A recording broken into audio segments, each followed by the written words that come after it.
अस्सलाम वालेकुम स्टूडेंट्स, उम्मीद करता हूँ कि आप सब खैरियत से होंगे। Sir Saqib here. Today our topic is lesson number 10, a mild attack of locust, यानी कि ख़तरनाक टिड्डियों का हमला।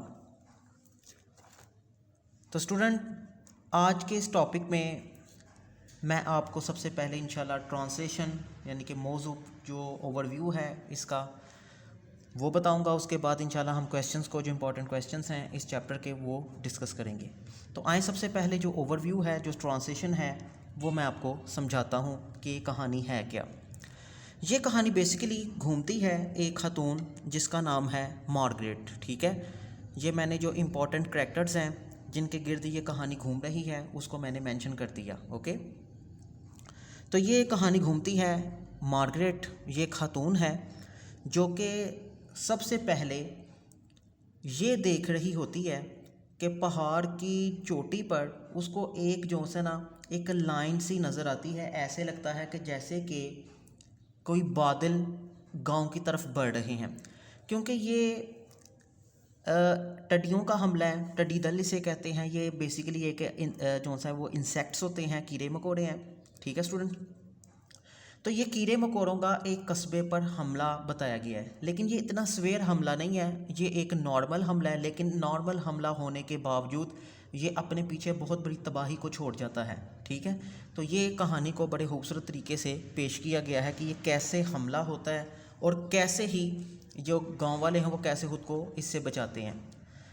तो होता ये है स्टूडेंट्स कि जो गंदम की कटाई यानी कि ये किसी फसल की जो है ना कटाई हो रही है, और जो मार्गरेट खातून है ये खिड़की से बाहर झांक कर देखती है तो इसको पहाड़ की चोटी पर एक लाइन सी नज़र आ रही होती है। इसको लगता है कि जैसे कि कोई बादल इसकी गांव की तरफ यानी कि इनके गांव की तरफ बढ़ रहे हैं। लेकिन जैसे ही वो करीब से करीब वो जो उसको चीज़ आसमान पर कुछ चीज़ नज़र आ रही होती है स्याह भूरे रंग की, तो वो ये देखती है कि ये तो कोई बादल नहीं बल्कि ये तो टिड्डी दल हैं, यानी कि ये कीड़े हैं। और ये कीड़े, याद रखिएगा स्टूडेंट्स, कोई एक दो की तादाद में नहीं बल्कि लाखों करोड़ों की तादाद में कीड़े मकोड़े होते हैं ना, लाखों करोड़ों की तादाद में किसी कस्बे पर हमला करते हैं जी।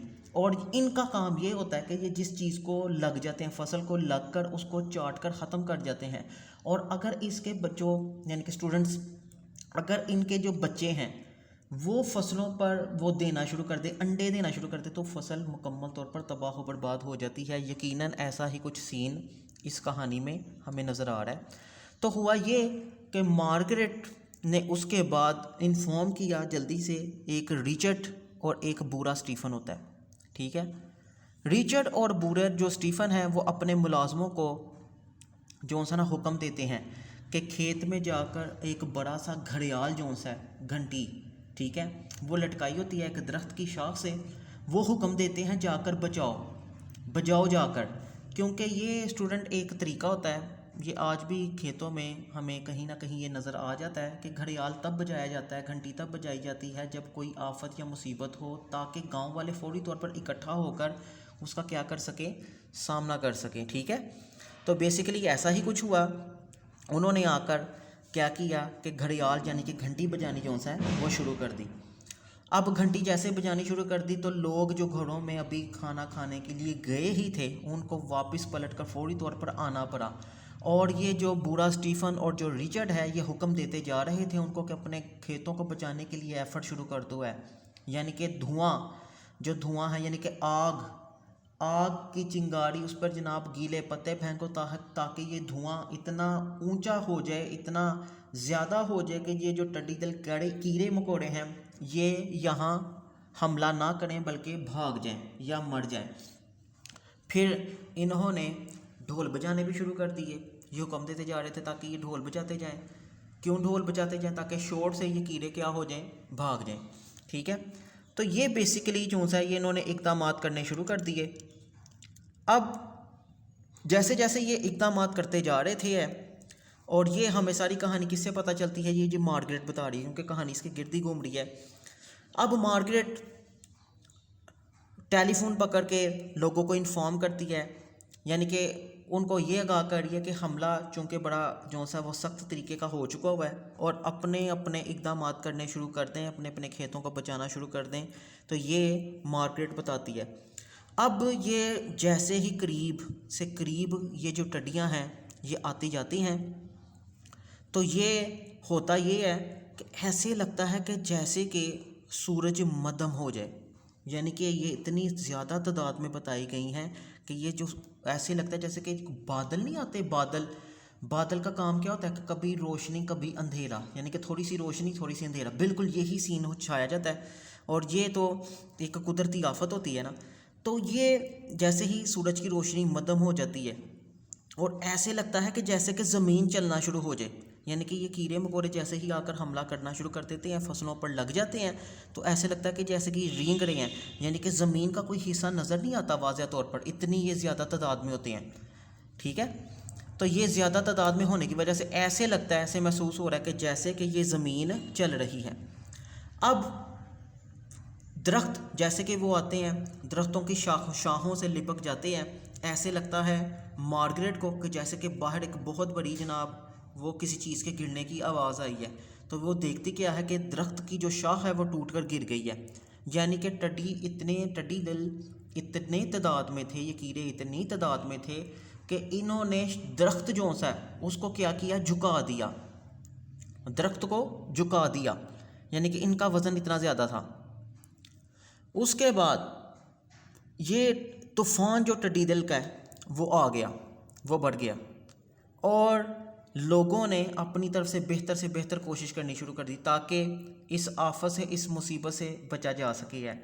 अब आग के जो शोले थे वो ऊंचे ऊंचे दिखाई दे रहे थे, अजीबो गरीब एक माहौल बन चुका हुआ था, अफरा तफरी का समा था, जिसमें ये कहानी में बड़ी तफसील से बताया गया है। अब हुआ ये कि एक आदमी उस खेत से आया और आकर कहता है मार्गरेट को, मार्गरेट हम तबाह हो गए, ये जो भूखे टड्डी दल हैं, ये भूखे टड्डी दल अगर ऐसे ही लगे रहे तो हम तबाह हो जाएंगे। तो मार्गरेट आगे से कहती है आप इतनी देर से फिर खेतों में कर क्या रहे हैं, ये आके इतने इतने शोले हैं, आप लोग शोर मचाते जा रहे हैं, तो इसका कोई फ़ायदा भी हुआ है कि नहीं अभी तक हुआ।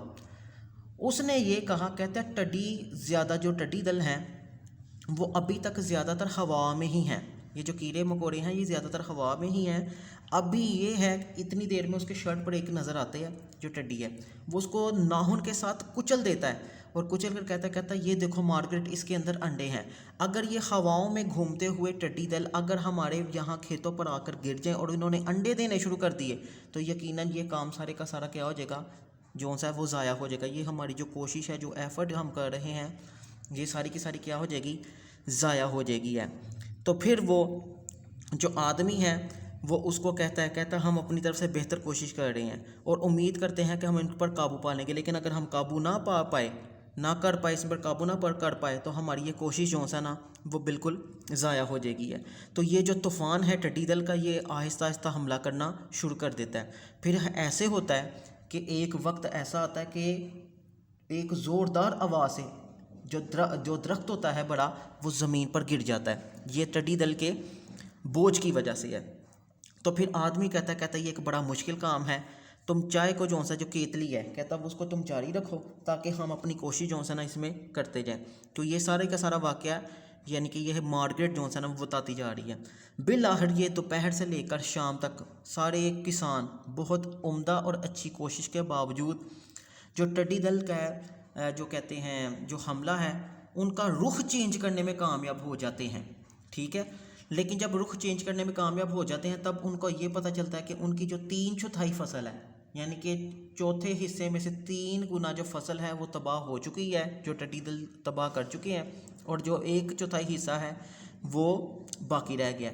अब मार्गरेट ये सोचती है, कहती है ये जो टड्डी दल हैं इनको तो रोका नहीं जा सकता, इनको हरगिज़ तौर पर ये रोका नहीं जा सकता क्योंकि ये एक नागहानी आफत की तरह है, कुदरती आफत की तरह है, ये बादलों की तरह कभी भी कहीं भी आ सकती हैं।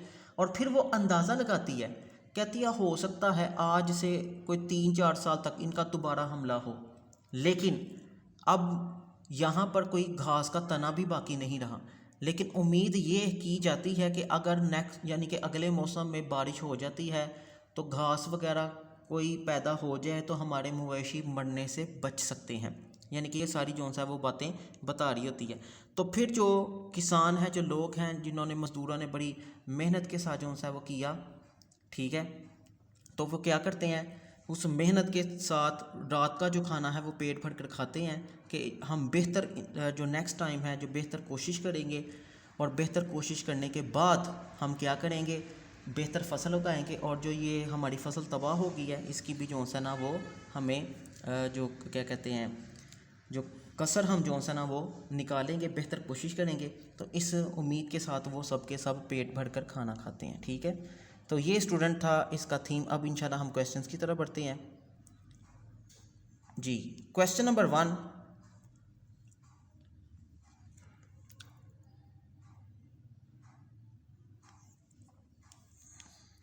What are locust? टडियाँ क्या हैं? Locust are grasshopper type of insect. कहता है ये जो लोकस्ट हैं ये घासी कीड़े नुमा की तरह कीड़े होते हैं। These live in Africa and Asia. जी स्टूडेंट, ये मैं आपको बताता जाऊँ, ये दो बड़े आज़मों में यानी कि गर्म इलाकों से इनका ताल्लुक़ होता है इन कीड़ों का, ठीक है। ये बड़े आज़म अफ्रीका में पाए जाते हैं और बड़े आज़म एशिया में पाए जाते हैं। They attack in large groups.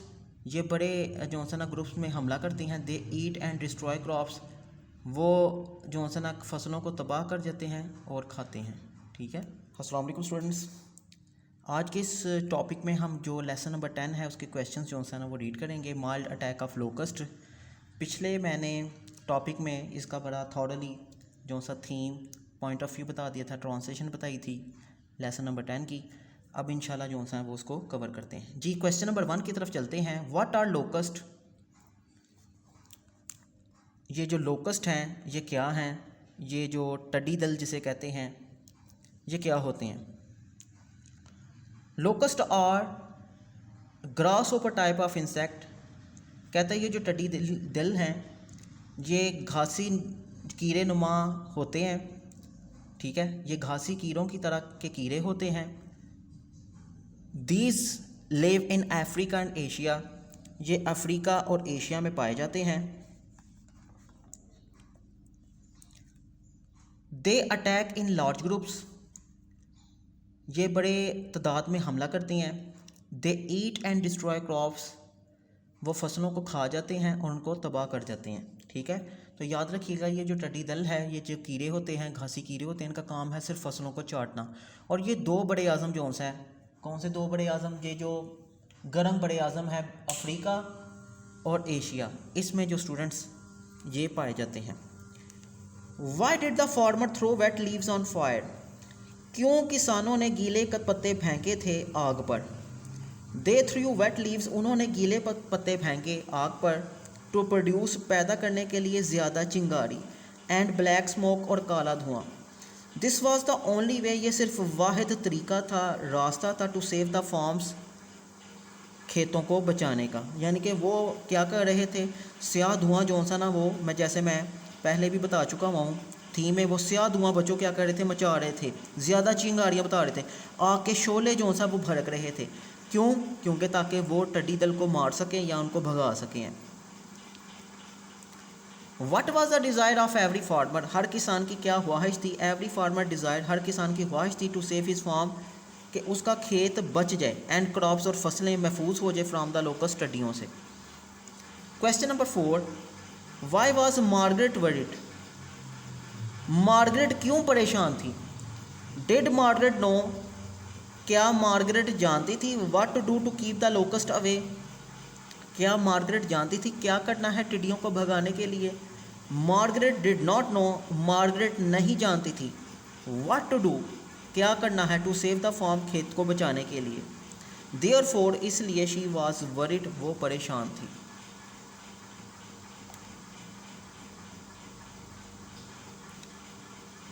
What was the condition of trees? दरख्तों की क्या हालत थी? All the trees were covered with locust. तमाम जो दरख्त थे वो भरे हुए थे टड्डियों के साथ। एंड देयर बोक्स, और उनकी जो शाहें थी, वेटेड डाउन टू ग्राउंड, वो ज़मीन की तरफ झुकी हुई थी वज़न से। Some boughs broke with this weight, कुछ शाहें टूट गई थी इस वज़न से, ठीक है। तो जब उन्होंने लाखों करोड़ों की तादाद में हमला किया था, तो स्टूडेंट्स कहने का मतलब ये है उसका कि जो दरख्तों की टहनियाँ थी ना वो टूट गई थी, और इंदियन जो दरख्त था वो भी नीचे आ गिरा, यानी कि इतने उनका जो सा था ना वो कीड़े मकोड़ों का इतना ज़्यादा हजूम था जो लिपक गया था दरख्त के साथ। Question number 6, how did Stephen ने कैसा सलूक किया अंडों से भरी टड्डी के साथ, व्हेन ही फाउंड, जब उसको एक मिली अपनी जेब में। स्टीफन जो बूढ़ा स्टीफन है, जो जी तीसरा मरकज़ी किरदार है, okay.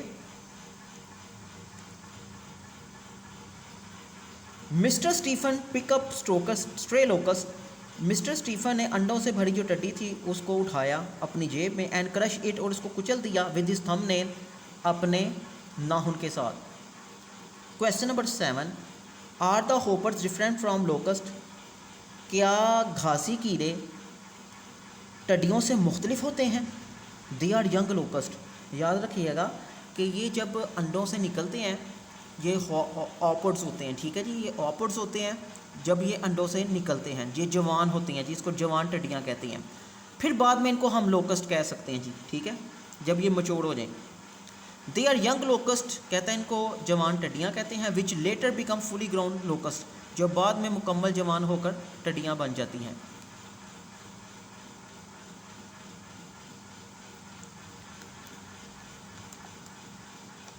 Question number 8, did Margaret loose hurt, क्या मार्गरेट परेशान हुई on the loss of crops, फसलों के नुकसान पर क्या मार्गरेट परेशान हुई। अर्लियर, पहले, शी लॉस हर्ट, वो मायूस हो गई, एंड डिप्रेस, और परेशान होगी, बट लेटर, लेकिन बाद में, शी वॉज हैप्पी, वो खुश थी कि वो बच गए, दिस अटैक, सर्वाइव कहते हैं बचना, कि वो बच गए इस हमले से। Question number 9, why are locusts compare, कहता है टड्डियों का मुआवजना क्यों किया जाता है बुरे मौसम के साथ। They are just like a bad weather, कहते हैं ये जो टड्डियाँ होती हैं ये बुरे मौसम की तरह होती हैं। जैसे मैंने आपको थीम में भी बताया था कि ये जब हमला करती हैं तो बिल्कुल ऐसे ही लगता है जैसे कि स्याह बादल आ रहे हैं, ये बिल्कुल वैसे ही हमला करती हैं, ठीक है। जैसे उनकी कोई पेशन गोई नहीं की जा सकती स्टूडेंट्स, टड्डियों की भी कोई पेशन गोई नहीं की जा सकती है, ये बताया जा रहा है। कहता है वो बुरे मौसम की तरह होती हैं, दे कैन कम, वो आ सकती हैं, इंस्टेंटली, फौरी तौर पर, एनी टाइम, किसी भी वक्त, एंड डिस्ट्रॉय द क्रॉप्स, और फसलों को तबाह कर सकती हैं। वी कैन नॉट प्रिडिक्ट, हम इनकी पेशन गोई नहीं कर सकते। वी कैन नॉट प्रिडिक्ट, पेशन गोई करना, हम इनकी पेशन गोई नहीं कर सकते, ठीक है। क्वेश्चन नंबर 9 हो गया।